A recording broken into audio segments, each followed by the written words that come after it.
President Silkworth, Vice President Frank, members of the board, elected officials, community members, family members, and most of all, our students. A year ago, as I presented my first budget recommendation to you as your superintendent, I talked about the potential for greatness I saw in our school system after just 4 months on the job. I spoke of what I believed it would take to truly make us great, helping all our students to see themselves through a resiliency lens, showing our employees they are valued in terms of compensation and working conditions, and increasing innovative approaches. 1 year later, my belief in our ability to be truly great is even stronger. In the last 12 months, we have accomplished things that some thought were unattainable. We have refused to be deterred by artificial limits and constraints.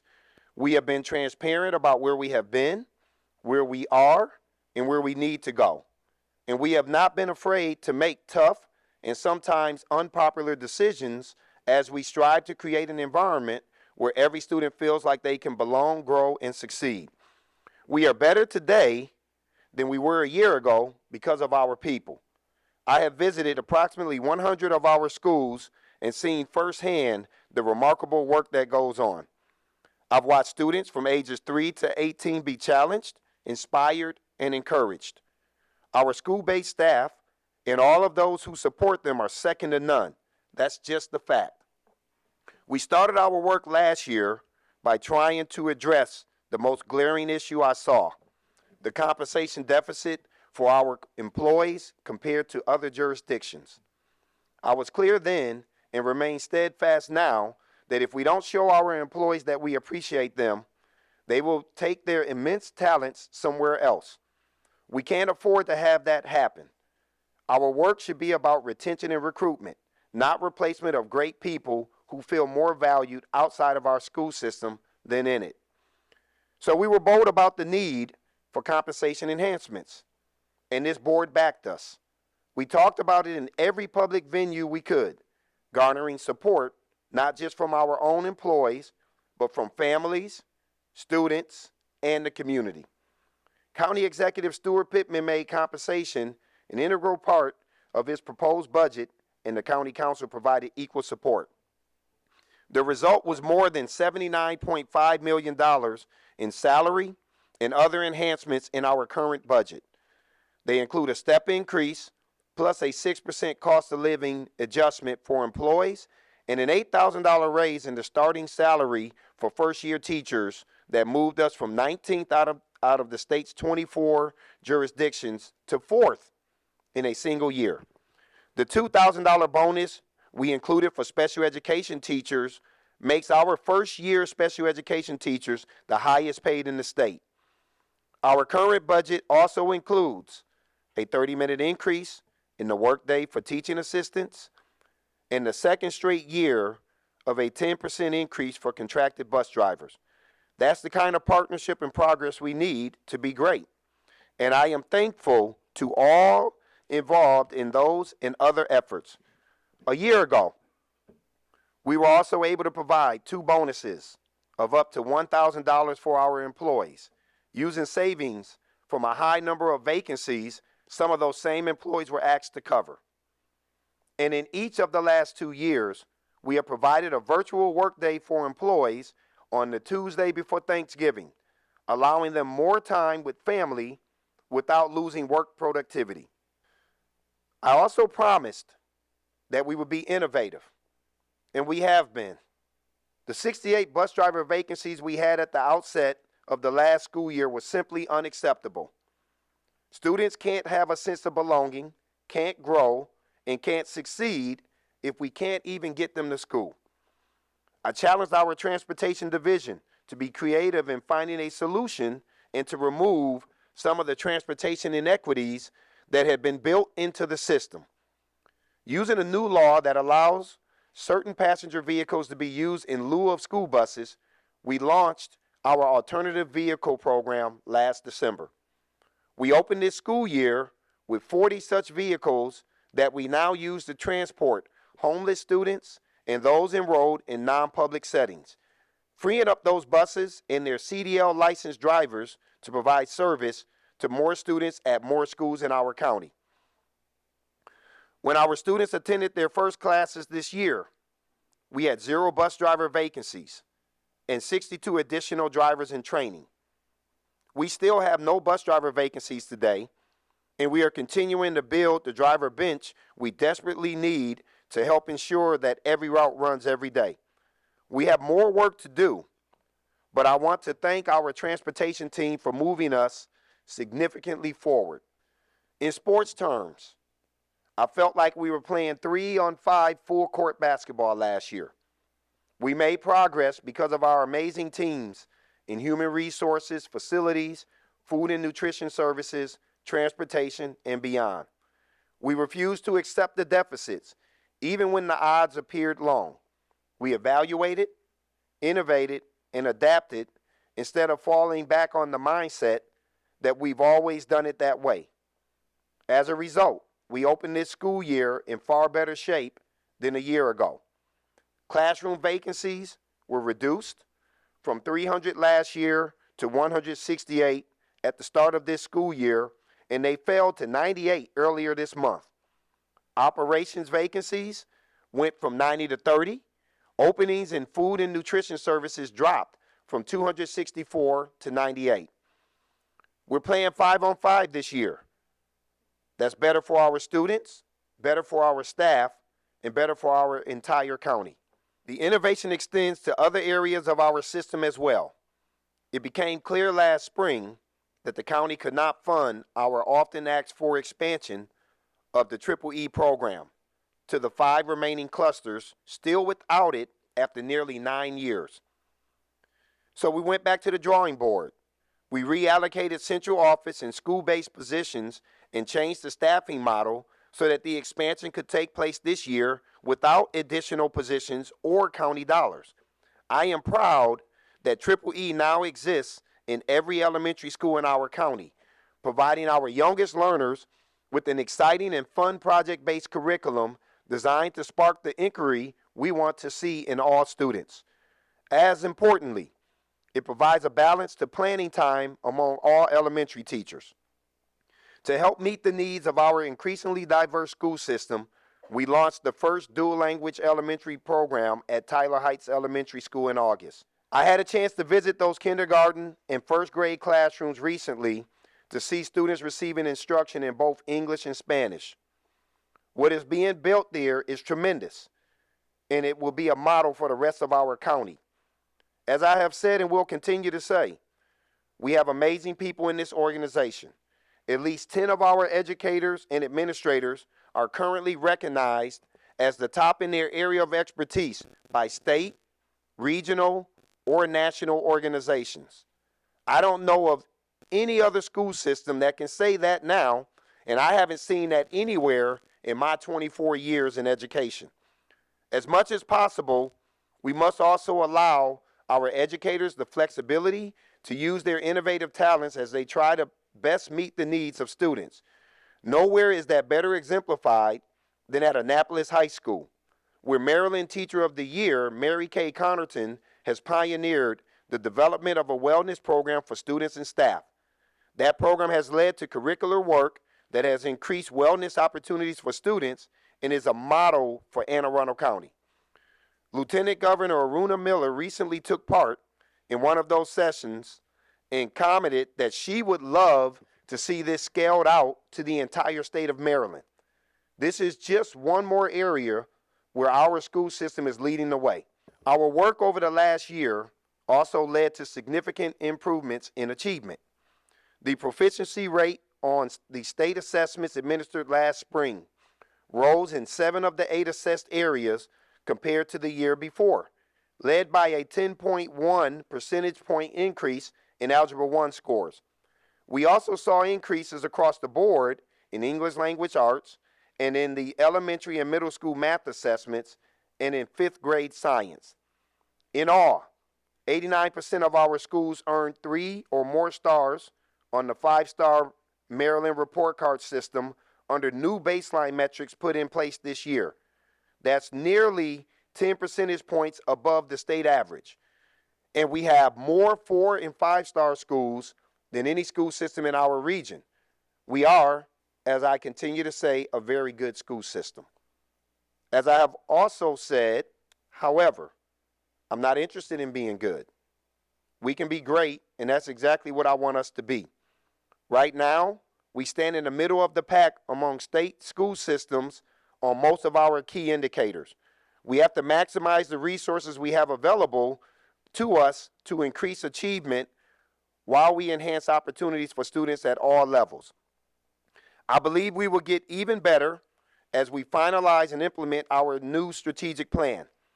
Dozens of community members, staff, students, and others are busy crafting that plan as we speak, and we will receive more input from focus groups around the county before bringing it to this board for approval in May. It is important that our community, not me or our team, shape this plan. Most importantly, that plan must be about our students. I meet regularly with student groups, and just last week, I sat with our superintendent's teen advisory. One of our members said something that will stay with me forever. She said, and I quote, "We need to reinstate the desire for curiosity rather than having a focus just on grades." She's right. And doing that can make us truly special. This is where Blueprint comes into play. The Blueprint will continue to be front and center in our work because it is integral to everything we are doing. Put simply, it will change the face of education, not just in Anne Arundel County, but across Maryland. In this regard, I have an ask of everyone. Eliminate from our conversations any discussion of reluctance to align with Blueprint. We must embrace the law as it exists, even as we work to improve it. More than $27 million in Blueprint mandates are funded in our current budget. That funding has resulted in more resources to community schools in areas of our county where poverty is the highest. Strategically braiding community school funds with federal Title I funds, as well as existing general funds, has resulted in robust instructional and socio-emotional programming that has created significant growth in student achievement at many of these schools, as reflected in the most recent Maryland Report Card data. The funding has also provided a career counseling program beginning with middle school students to be done in collaboration with the Anne Arundel Workforce Development Corporation and expanded dual enrollment opportunities with Anne Arundel Community College. There are Blueprint constraints that have and will change the way we do things, but Blueprint can be a huge plus to school districts, and it will be for us. I am also proud of the work our school system has done over the last several years to confront the looming end of federal and state grant funding designed to mitigate impacts of the COVID-19 pandemic.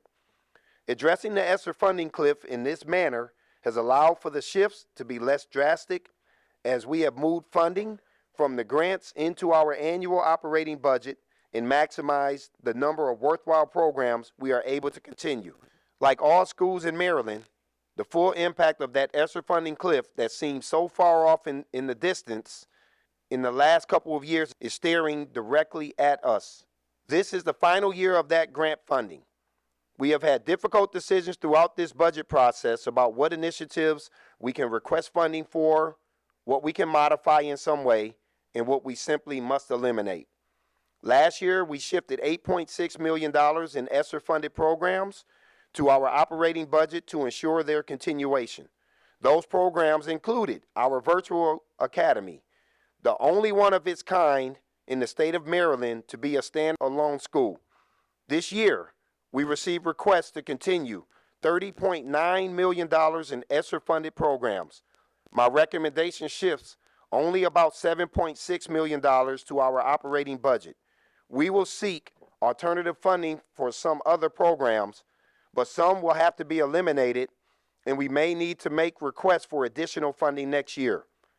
We have said for several years that the intersection of ESSER funding, elimination, and increased Blueprint mandates in fiscal year 2025 would result in painful decisions across the school system. That is our reality now. The process that has resulted in the operating and capital budgets I will recommend to you tonight has consumed thousands of hours on the part of hundreds of people. As was the case last year, we have emphasized the need to be prudent. Our cabinet members and budget team did not receive or consider a single request that was not needed. There were no wish lists from our department heads. Every single request would have moved our system forward and been better for our students and staff. However, budgets must be built on reality. ESSER was a vessel to help us cross the pandemic river. We have navigated those waters, but we will encounter more waves as we arrive on the shore where the educational landscape looks far different than ever before. As I alluded to earlier, the work we have done over the last year and leading up to this moment has focused our mission on three simple words: belong, grow, succeed. Our students and staff must feel like they belong. Only then can we help them grow, and only through growth can they succeed. Our reality requires us to continue to reimagine the way we do things as we move forward. That is what will drive us to the results we want within the fiscal limitations that exist. Like many school systems across the state, our projected student enrollment did not fully materialize this year. That, combined with an estimated $40.8 million reduction in federal aid due to the expiration of COVID-related grant funding, further tightens our constraints. The days of schools being flush with funds are over. We can no longer just think or even work outside the proverbial box. We must build new boxes as we innovatively confront the difficult challenges of increasing academic achievement, retaining quality employees, and addressing issues such as rising healthcare costs. None of this is easy, and as I have said to our union leadership and others, everybody can't get everything they want. That is the approach we took as we examined every line of the hundreds of pages of this budget, considering our priorities along with those put forth by this board. Our team began the final phase of our budget process by debating and discussing nearly $126.5 million in proposed departmental requests and programmatic enhancements. Considering them along with blueprint mandates, other required expenditures, and the ongoing need to provide compensation increases to our employees. My recommendation requests funding for just 14% of those programs and enhancements totaling $18.3 million. This is not because the remainder were unworthy, but because the fiscal reality demands that we simply can't do everything we want. We will fund other programs and initiatives we need to undertake by shifting money from other areas of our budget instead of requesting additional funding. In all, the operating budget I recommend to you tonight totals $1.71 billion, a $61.2 million increase over our current allocation when accounting for funding decreases in the areas I've mentioned. The 3.7% increase is the smallest recommended increase in 9 years. Nearly 61.5% of the increase is allocated to salaries and benefits, inclusive of health care for our employees. The compensation request is sufficient to fund a step increase or a step equivalent for eligible employees and a 3% cost of living adjustment for all employees.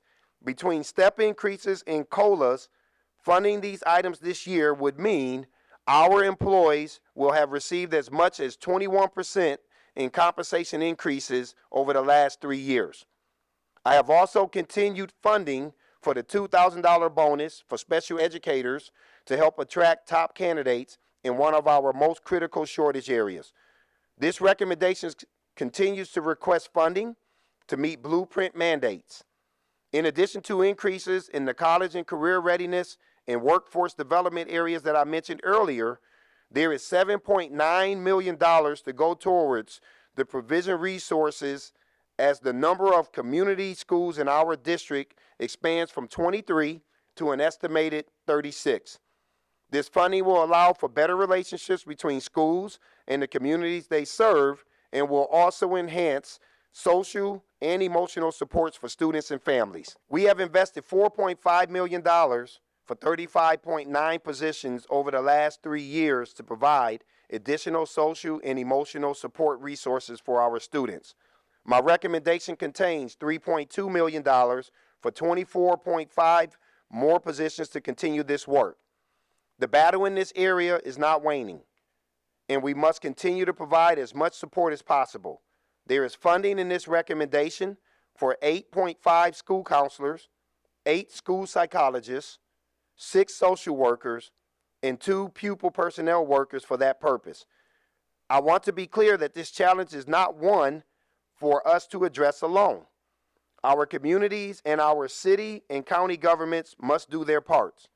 But there are places where we can step up, and they don't exist solely in the classroom. Using existing resources in the current year's budget, we created the Office of Mentorship Programs through which we are matching students with mentors. More than 40 central office employees are mentoring students and meeting with them regularly. We are working with the Annapolis Mayor, Gavin Buckley, and his team on a plan to provide city employees release time to do the same. We welcome the participation of county government and the private sector in this endeavor as well. Our students don't just need people to talk to, however. They need activities in which they can engage. In that regard, this recommendation contains $682,000 for the first year of a 2-year plan to launch middle school athletics programs in our county. This program would ultimately offer sports over 3 seasons, providing precious access and directly supporting the physical, mental, and social health of students. As is the case with our high school athletics program, to me the best in the state, the middle school program would offer sports free of charge to families and would provide students with meaningful opportunities to build relationships, develop skills, and further that sense of belonging that we talk about often. There is also a direct community benefit to this program because it will provide students with productive ways to spend their time after school. The sports seasons would also complement those offered by our high schools and the County Department of Recreation and Parks, so this is a win for everyone. We have a growing number of students who require increasingly diverse specialized instruction, and we must meet those needs. This has been an area of focus for me over the last year and something I discussed with families and employees in almost every venue in which I've spoken. This is not just a budgetary issue, but an organizational one. 2 weeks ago, I talked about how we are reimagining the delivery of services at the Phoenix Academy and Mary Moss at J. Albert Adams Academy to better deliver instruction and supports for students. I will be addressing other systemic issues related to special education in the second phase of my reorganization plan that will go into effect this summer. However, we have a dire need for more resources in this area. My recommendation contains $4.7 million for 56.4 special education teachers, assistants, and occupational and physical therapists, including 12.5 positions as part of a new regional program to be located at Old Mill West High School when it opens in the fall. What I consider to be the premier facilities team in the state continues to enhance the educational environment for students across our county.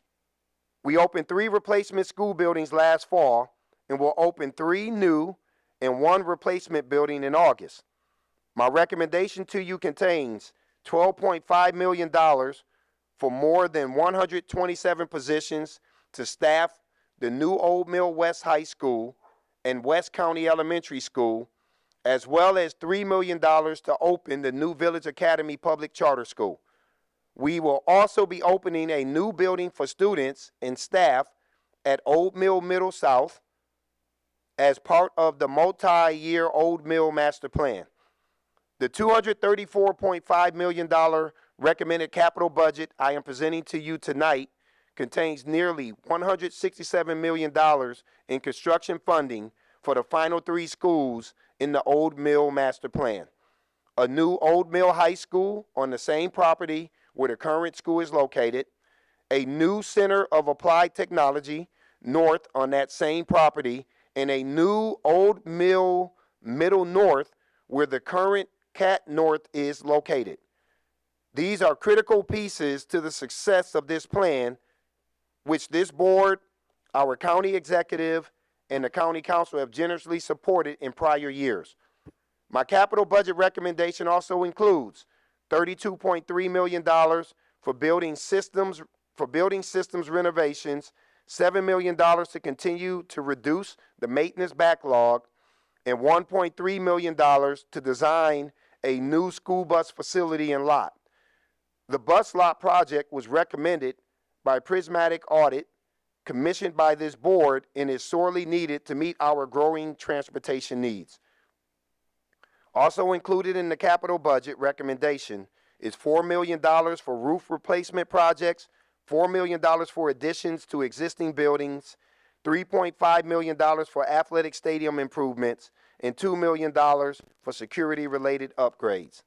The days, weeks, and months that lie ahead in this budget process will be filled with discussions about the worthiness of projects both inside our school system and outside of it.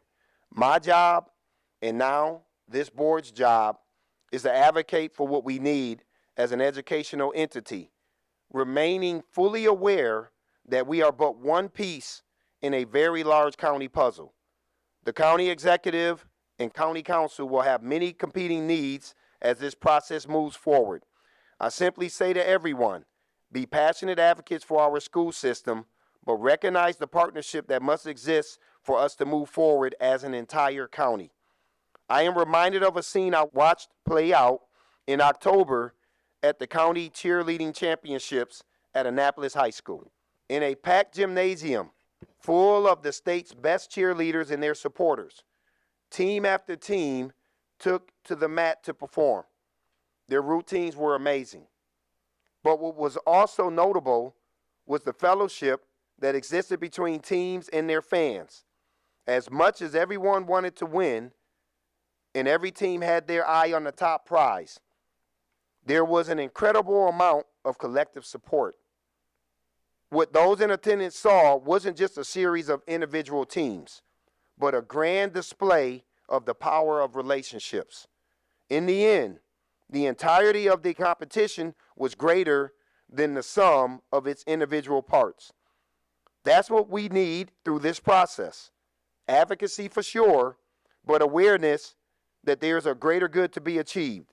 That's how we will move our school system and, most importantly, our county forward. Thank you.